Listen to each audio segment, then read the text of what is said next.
Hello, welcome back to Switched On, and today's video we're going to be having a look at Starlink, the battle for Atlas, and specifically going to have a look at a few hints and tips that helped me out in the early game. So if you have picked the game up and are struggling a little bit, or just want some more help and information about how some of the things work, then stick around and hopefully I can point you in the right direction.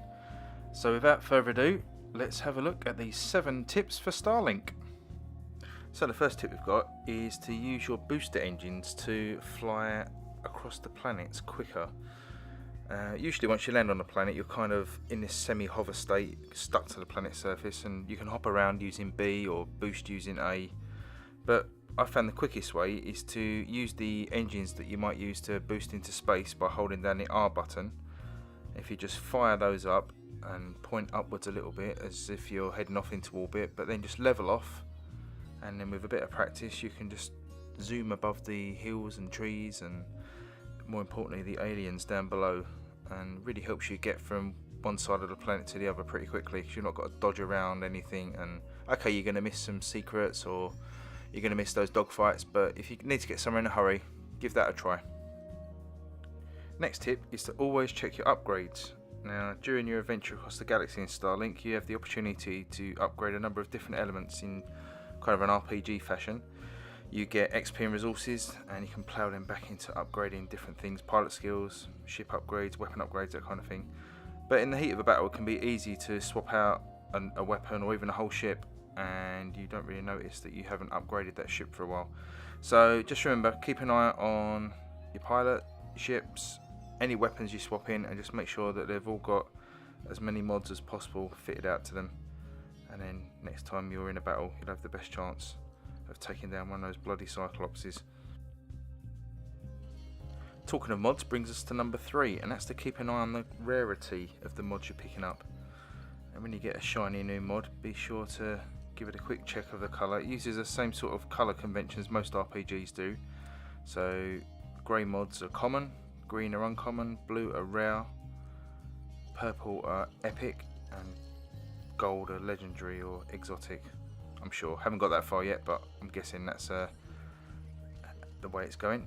So whenever you are checking what mods you've got, always check the colours and see if you can improve any of the slots with a higher colour mod. And if you're not sure, just check the stats at the bottom of the screen. It will tell you there if you're improving any of the stats. You'll see a green plus, or if any of the mods are reducing any of the stats, you'll see a red minus. So just keep an eye on that one, and you should be set.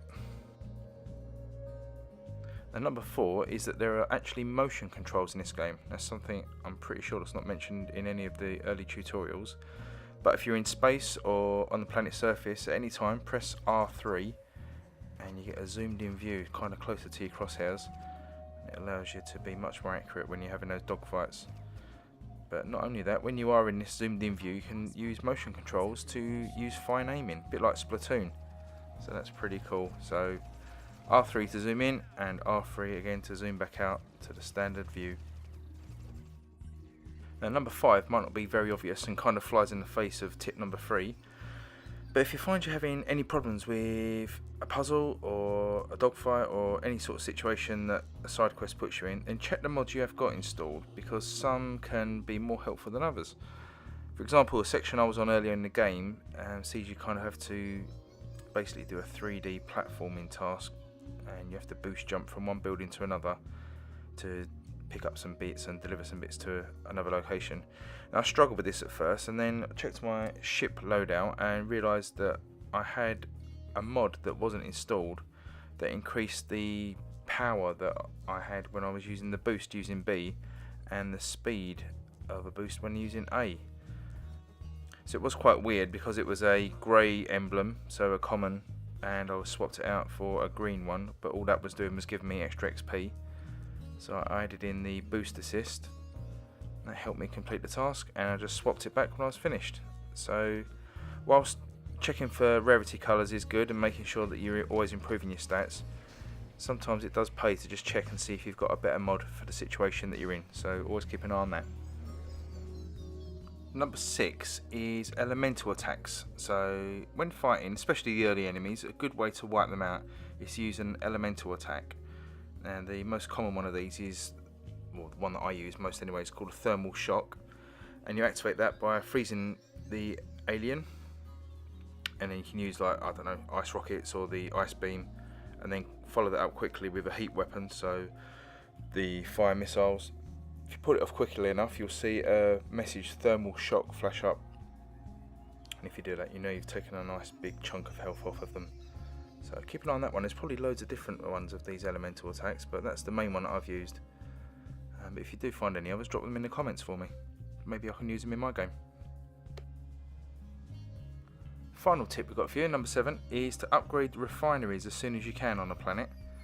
And if you can get a refinery to its maximum level by giving it resources and doing little side missions, then you're going to get about 15,000 credits every 15 minutes just sent to your bank account, basically. So hunt down all the refineries you can on a map, get them upgraded, and then bring home the bacon/space bucks. And that's it. I hope these tips help you out, especially in the early game. Remember to keep an eye on those mods and just keep doing those missions. Keep grinding for XP, keep grinding for resources. And if you find any other little good tips, drop them in the comments and see if we can help each other out. Leave us a thumbs up if you like this video, and consider subscribing if you like more Nintendo Switch content. We're aiming to drop a video a day. That's the plan going forward. So whether it's a review, some news, playthrough, one of these tips videos, top 5s, there should be something every day about the Nintendo Switch. We've also got a FIFA 19 career mode running at the moment where we drop episodes every couple of days, so check that out as well. But until next time, I'll catch you later. Bye.